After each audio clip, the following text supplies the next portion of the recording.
στο χωριό μου και οι γονείς μου έχουν μια παροιμία. Σε ξένο γάιδαρο ανέβηκες, γρήγορα θα τσακιστείς. Τι θέλω να πω με αυτό? Ο πατριωτικός χώρος, αγαπητοί μου, είναι ο πιο πληγωμένος χώρος.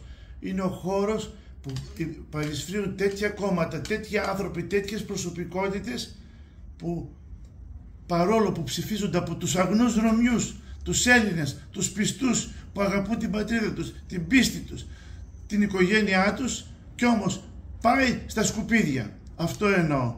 Το είδαμε τι έγινε στους Σπαρτιάτες.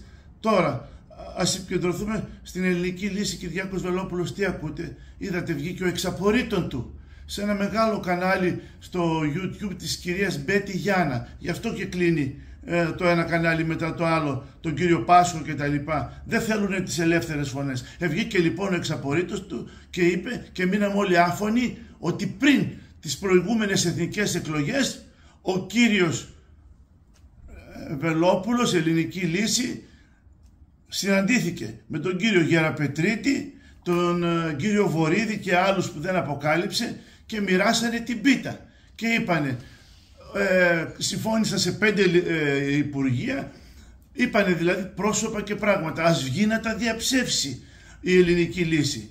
Και θέλω να ρωτήσω εγώ, ένα πατριωτικό κόμμα πώς συνεργάζεται με την υπερμνημονιακή Νέα Δημοκρατία?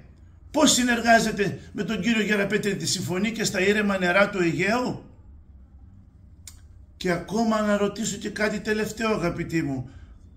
Ισχύει αυτή η συμφωνία και τώρα? Αν δεν πάρει η Νέα Δημοκρατία αυτοδυναμία, γιατί αν δεν έπαιρνε αυτοδυναμία θα βλέπαμε συμμαχική κυβέρνηση ελληνικής λύσης Νέας Δημοκρατίας. Το είπε ο εξαπορρίτων. Ισχύει? Ας μας απαντήσει ο κύριος Βελόπουλος αν ισχύει ακόμα η επίμεχος συμφωνία. Και ένα δεύτερο να ρωτήσω, στον πατριωτικό χώρο επιτρέπονται να λέει ο εξαπορρίτων ότι υπάρχουν και υποθάλπτοι, και γνωρίζει ο κύριος Βελόπουλος από την αρχή, το λέει, μπορείτε δέστε στο YouTube να το δείτε, δεν είναι δικά μου λόγια, του κύριου Σπίνου είναι, γνωρίζει και υποθάλπτοι παιδοβιαστή αλακάρτ. Παλιά έλεγε για τη Νέα Δημοκρατία που είχε και αυτή τα σκάνδαλά της στο ίδιο θέμα, τα σκάνδαλα του Μίχου και τα λοιπά. Ο ίδιος ο Σπίνος αναφέρει ότι έκανε και έγραφε αναφορά στον Άριο Πάγο. Ενώ θα έπρεπε να συστεί όλα τα ΜΜΕ, αν ήταν αγνά, αν ήταν σωστά, όλα τα ΜΜΕ έπρεπε να ασχοληθούν με το θέμα αυτό, να καθαρίσει επιτέλους η βρώμα της ελληνικής πολιτικής. Κανένα μέσο. Το είδατε στο Μέγα, το είδατε στο Αντένα, το είδατε στο Sky, πουθενά. Μόνο κάτι εφημερίδες, political και τα λοιπά το αναπαράγανε. Γιατί δεν είναι σοβαρό θέμα? Γιατί κοφεύουνε? Και η ελληνική λύση το μόνο που έβγαλε μια γενικόλογη εκεί δελτίο τύπου για να θολώσουν τα νερά.